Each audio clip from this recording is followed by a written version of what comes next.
एक दिन एक औरत बच्चे को लिए सीधा मेरे घर में घुस आई और बोली, दीदी मेरा बच्चा 2 दिन से भूखा है, खाने को कुछ दे दो। तो बच्चे की नज़र मेरी चाय और बिस्किट पर पड़ी तो वो मांगने लगा।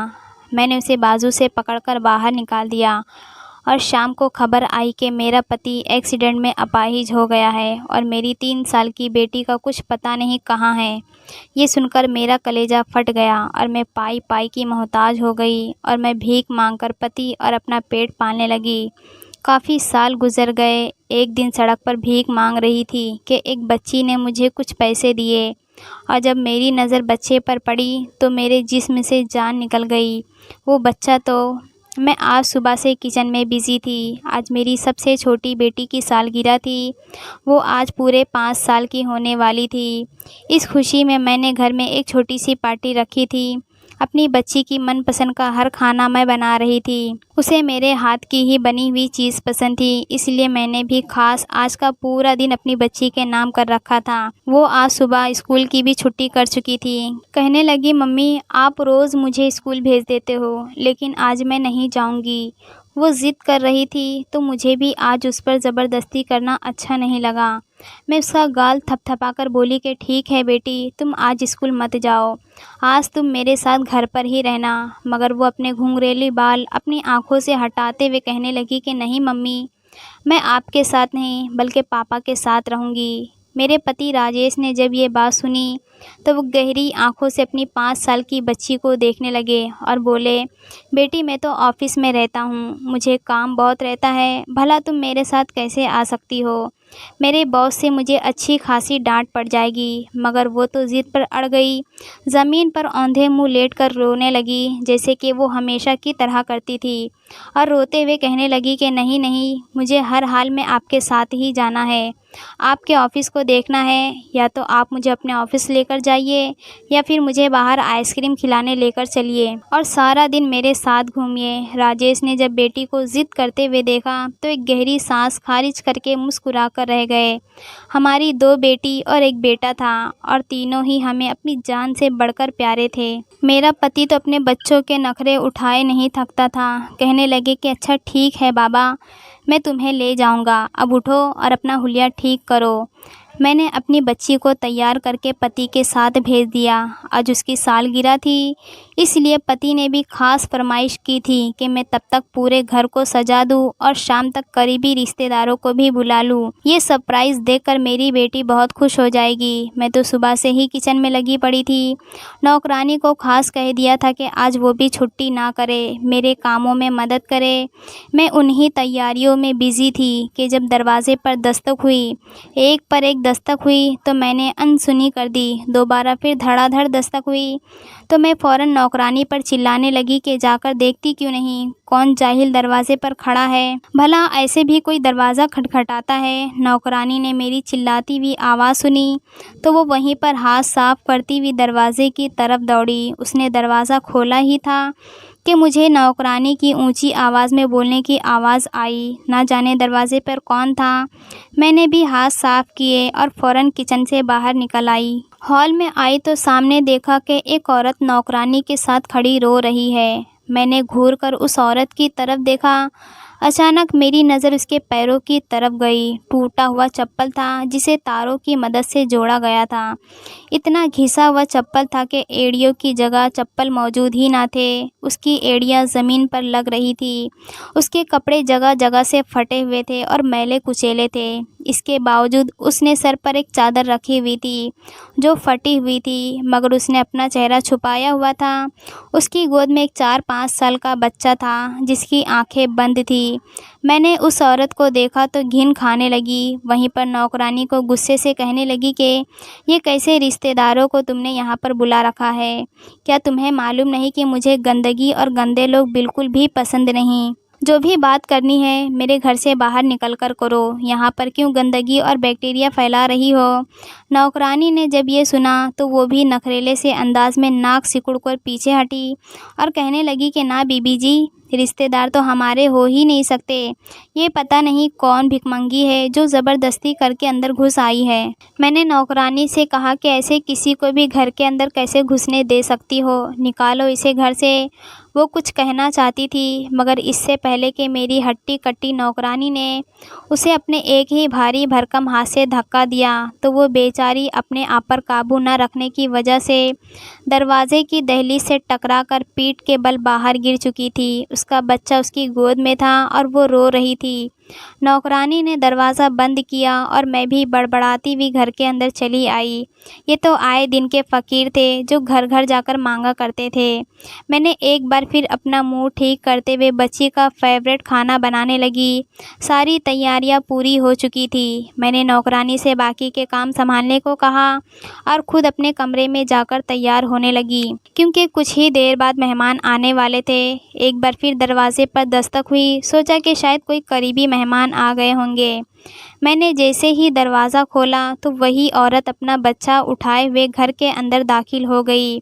उसे यूँ घर के अंदर आते हुए देखकर मैं बौखला कर रह गई थी। वो अपने बच्चे को उठाए हुए अंदर आई और हाँफते हुए रोकर कहने लगी कि बेगम साहिबा, प्लीज़ मेरी मदद कर दो। मैं आपका ये एहसान ज़िंदगी भर नहीं भूलूंगी। मेरा बच्चा बहुत भूखा है। मेरे बच्चे ने 2 दिन से कुछ नहीं खाया। मेरी ना सही इस बच्चे की हालत को ही देख लो, कैसे भूख से तड़प रहा है। ऊपर वाला आपको बहुत देगा। आपका पति दिन दुगनी रात चौगनी तरक्की करेंगे। मुझे सिर्फ एक रोटी दे दो ताकि मेरे बच्चे का पेट भर जाए। मेरे बच्चे की सांसें रुक रही है। ये भूख से बेहोश हो चुका है। वो औरत रोते हुए मेरे कदमों में बैठ चुकी थी। उसका बच्चा ज़मीन पर लेटा हुआ था और बेहोश था। वो रोते हुए कहने लगी कि मेरी मदद कर दीजिए। मैं आपसे ज़्यादा कुछ नहीं मांग रही हूँ। मेरी मुसीबत को समझिए। ऊपर वाला आपकी मुसीबत को आपके ऊपर से टाल देगा, मगर मेरी तो इज़्ज़त पर बनाई थी। मैंने फ़ौरन उस औरत को झटका और कहने लगी कि कितनी ढीठ हो तुम। कितनी दफ़ा तुम्हें कहा है कि दोबारा मेरे घर में कदम ना रखना, इसके बावजूद चली आती हो। सब समझती हूँ तुम लोगों के ड्रामे। इसी बहाने हम अमीर लोगों के घर देख जाती हो और रात को मर्दों के साथ आकर डाका डालती हो। अभी के अभी मैं तुम्हें पुलिस के हवाले कर दूंगी। निकल जाओ मेरे घर से, वरना मुझसे बुरा कोई नहीं होगा। उस औरत ने जब मेरी बात सुनी तो मारे सदमे के मेरी तरफ देखने लगी और फिर ज़मीन पर लेटे हुए अपने बच्चे का चेहरा देखकर बोली कि बेगम साहिबा, आपको मेरी बात पर यकीन नहीं, मगर आपके भी तो बच्चे हैं। मेरे बेटे की हालत को ही देख लीजिए। इसकी हालत क्या हो चुकी है। मैं बेटे की कसम खाकर कहती हूँ कि ये बड़ा ही भूखा है। 2 दिन से इसके पेट में रोटी का एक निवाला भी नहीं गया।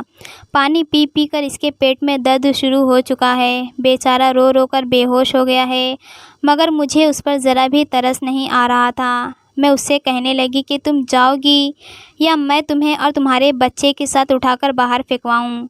वो बहुत रो रही थी, मगर मैंने उसे घर से धक्के देकर निकाल दिया।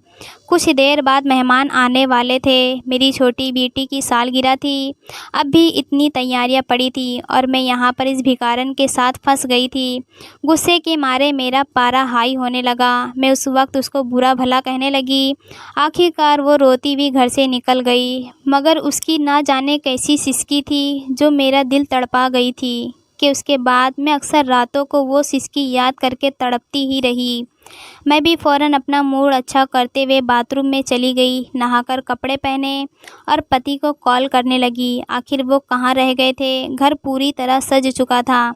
सारी तैयारियां पूरी हो चुकी थी और मेहमान भी आने लगे थे, मगर मेरे पति और बेटी की कोई खबर ही ना थी। मैं कितनी देर पति को कॉल करती रही, मगर पति ने फ़ोन नहीं उठाया। अब तो मुझे फ़िक्र होने लगी थी। मैंने उनके ऑफ़िस में फ़ोन किया तो कहने लगे कि वो तो आज ऑफ़िस आए ही नहीं। दिल में डर था कि कोई अनहोनी ना हो गई हो। तभी रॉन्ग नंबर से मुझे कॉल आया। मैंने फ़ोन को कान से लगाया तो जो बात मुझे सुनाई दी वो सुनकर मेरे पैरों के नीचे से ज़मीन निकल चुकी थी। वहीं ज़मीन पर गिर गई। मेरी बहन और नौकरानी मेरे पास दौड़ी दौड़ी आई। मेरे दूसरे बच्चे भी मेरे पास ही थे। सभी पूछ रहे थे कि आखिर क्या हुआ है। मेरे पति का कुछ देर पहले बुरी तरह एक्सीडेंट हो चुका था और लोग उन्हें एक अस्पताल में ले गए थे। मैंने फ़ौरन बच्चों को नौकरानी के पास छोड़ा और ख़ुद अपनी बहन के साथ हॉस्पिटल चली गई। मेरा पति खून से लथपथ था। डॉक्टरों ने उसका इलाज शुरू कर दिया था। मैं पानी की तरह पैसा बहा रही थी। डॉक्टर कहने लगे कि इनकी एक टांग 3 जगह से टूट चुकी है। हम अपनी तरफ से पूरी कोशिश करेंगे, मगर इन्हें अब पूरी तरह रेस्ट करना होगा। उसके बाद भी हम नहीं कह सकते कि वो चल पाएंगे या नहीं। ये अल्फाज तो जैसे मेरे दिल पर छुरियां चला रहे थे। मैं रोने लगी। मेरा दिमाग बिल्कुल खाली हो चुका था। इतनी देर में मैं ये भी भूल गई थी कि मेरे पति के साथ ही मेरी बेटी भी थी। वो तो मुझे इस सारे मंज़र में कहीं भी दिखाई ना दी थी। जब मुझे थोड़ा होश आया तो मैं आस-पास देखने लगी। जो लोग मेरे पति को अस्पताल तक लेकर आए थे, मैं उनसे पूछने लगी कि मेरी 5 साल की बेटी भी मेरे पति के साथ ही थी। मेरी बात सुनकर वो लोग कहने लगे कि हमें तो सिर्फ़ उस जगह से आपका पति ही मिला है। बेटी के बारे में तो हमें कुछ भी मालूम नहीं। मैं उनसे बार-बार पूछने लगी कि याद करिए, मेरी बेटी मेरे पति के साथ ही थी। मुझे तो अपनी बेटी की फ़िक्र सताने लगी। फ़ौरन उस जगह पर पहुंची जहां पर मेरे पति का एक्सीडेंट हुआ था। आस-पास के लोगों से पूछी, मगर किसी ने भी मेरी बेटी को नहीं देखा था। एक तरफ पति ज़िंदगी और मौत की कशमकश में था और दूसरी तरफ मेरी बेटी मुझे कहीं नहीं मिल रही थी। कुछ देर बाद पति को होश आया तो मैं उससे बेटी के बारे में पूछने लगी, तो वो कहने लगे कि वो तो मेरे साथ गाड़ी में ही मौजूद थी। मुझे बस इतना याद है कि जब गाड़ी चलाते हुए गाड़ी का टायर फट गया था तो गाड़ी उलट चुकी थी और तभी गाड़ी की खिड़की खुली और राधिका गाड़ी से बाहर गिर चुकी थी। वो इतना ही मंजर मुझे बता पाए थे क्योंकि उसके बाद वो खुद बेहोश हो चुके थे। मैं तो अपनी बच्ची को याद करके रो रही थी। पति को पहले तो कुछ ना बताया। वो भी होश में आते ही अपनी बेटी के बारे में पूछ रहे थे कि उसे ज़्यादा चोटें तो नहीं आई, मेरी बच्ची ठीक तो है। मगर मैंने 1 हफ्ते बाद ही बताया कि हमारी राधिका हमसे बिछड़ चुकी है। ना जाने वो कहाँ है। पुलिस में रिपोर्ट भी दर्ज करवाई हूँ मगर राधिका का कहीं से भी कोई पता ना चल सका। 1 महीना गुजर चुका था। मैं अपने पति को घर ले आई थी। हमने कई पुलिस और सीआईडी वालों को मुँह मांगे पैसे दे रखे थे। हमारी सारी जमा पूंजी अपने पति के इलाज में और फिर राधिका को ढूंढने में लग चुके थे। ऑफिस वालों को जब मेरे पति के साथ हादसे का पता चला तो उनको देखने के लिए आए और 50,000 रुपये देने के बाद अगले दिन ही लेटर भेज दिया कि उन्हें मेरे पति को नौकरी से निकाल दिया है। हमारी सारी जमा पूंजी खत्म हो चुकी थी और नौकरी भी चली गई थी। मजबूरन मुझे नौकरों को घर से निकालना पड़ा। मेरे पति बिस्तर से लग चुके थे। उनके चलने की कोई उम्मीद नहीं थी। मैंने अपने बच्चों को बड़े स्कूलों से निकलवा कर एक सरकारी स्कूल में एडमिशन करवा दिया। घर के खर्चे भी जब पूरे ना हुए तो वो घर बेचकर हम छोटे से घर में शिफ्ट हो गए। उन पैसों से हमने एक बार फिर नाकाम कोशिश की कि हमारी बच्ची हमें मिल जाए। सारी रात रोते हुए गुजर जाती। अपनी बच्ची की तस्वीर सीने से लगाकर रोती रहती।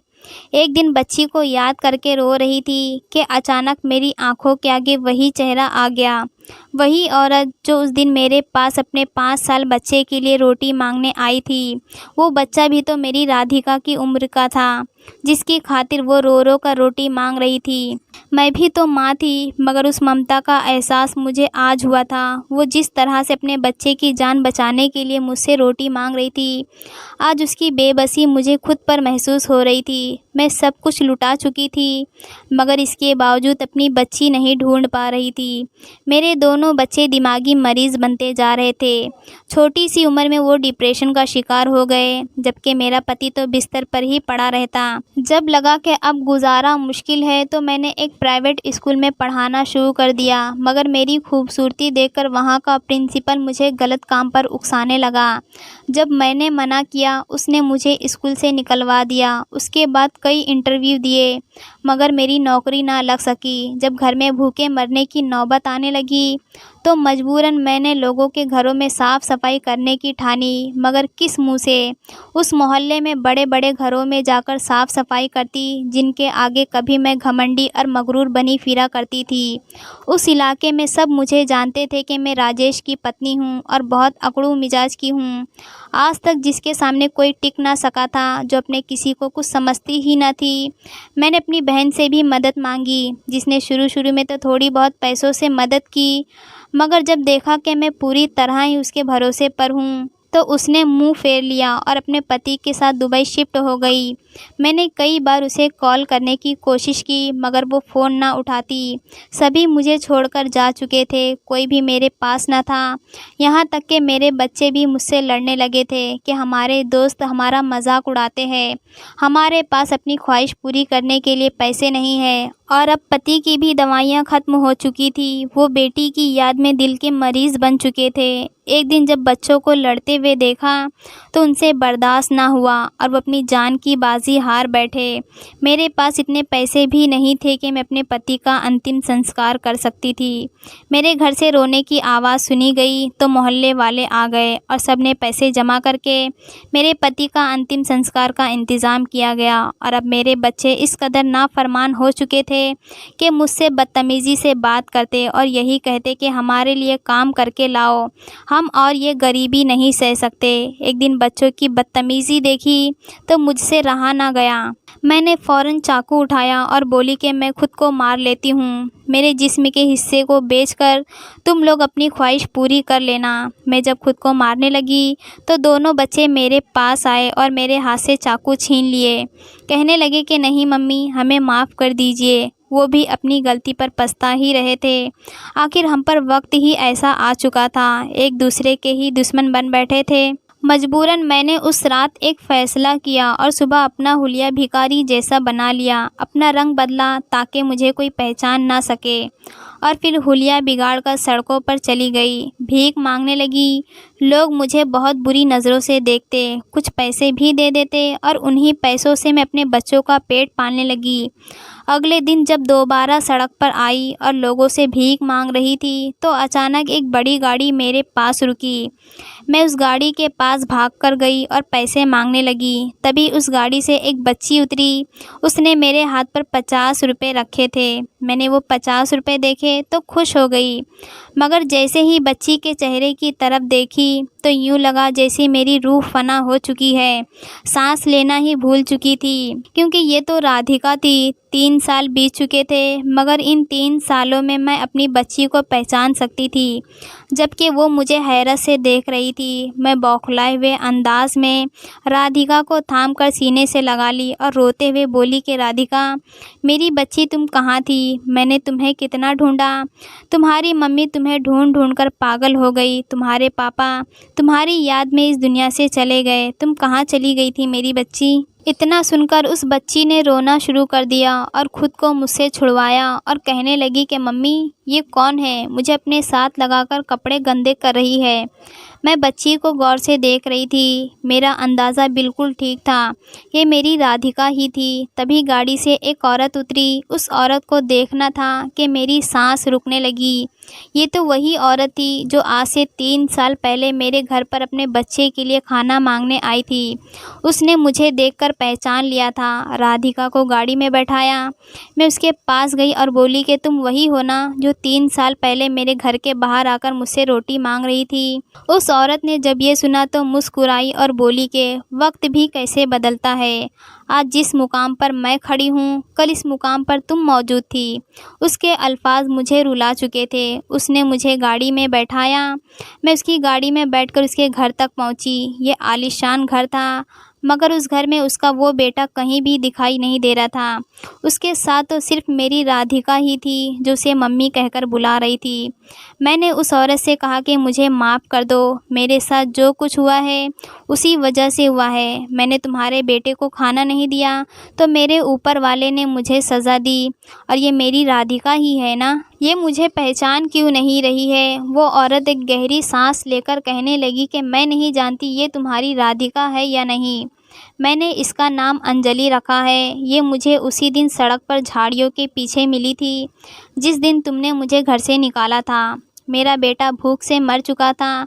मैंने खुद ही उसे ज़मीन में दफन किया था। उसे दफनाकर खुद भी मरने के लिए कुएं की तरफ जा रही थी कि तभी मुझे तुम्हारी बच्ची पड़ी हुई मिली। मैंने उसे उठाया तो उसकी सांसें चल रही थी। फ़ौरन तुम्हारी बेटी को अस्पताल ले गई। सरकारी अस्पताल में उसका इलाज चला।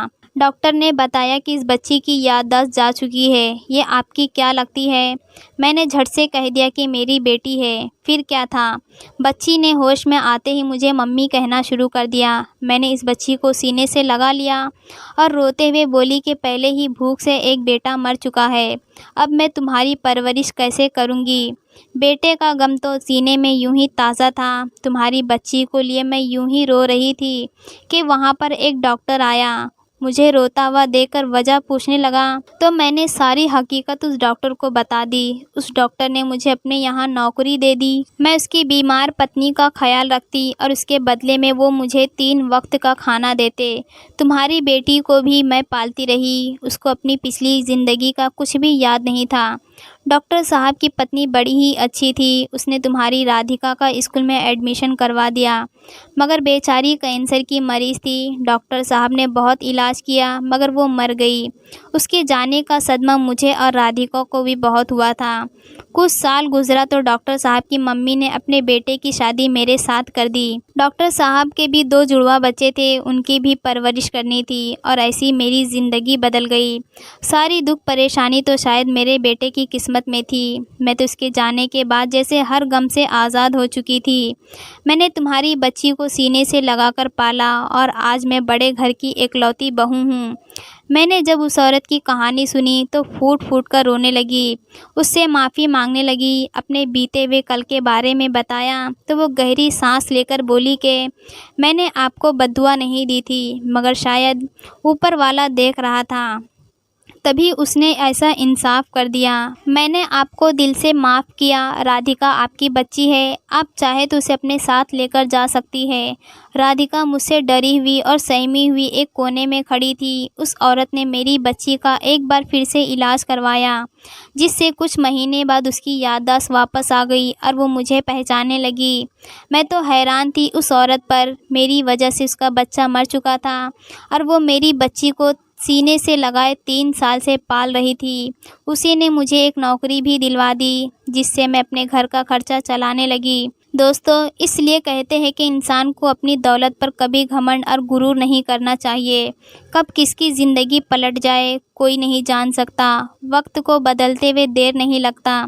ज़िंदगी में कभी किसी का दिल नहीं दुखाना चाहिए। हमेशा गरीबों की मदद करनी चाहिए। दोस्तों, उम्मीद करती हूँ कि आपको आज की हमारी ये कहानी पसंद आई होगी। अगर कहानी पसंद आई है तो वीडियो को लाइक करें, शेयर करें और हमारे चैनल को सब्सक्राइब करें। मिलती हूँ कल एक और नई दिलचस्प कहानी के साथ। तब तक के लिए धन्यवाद।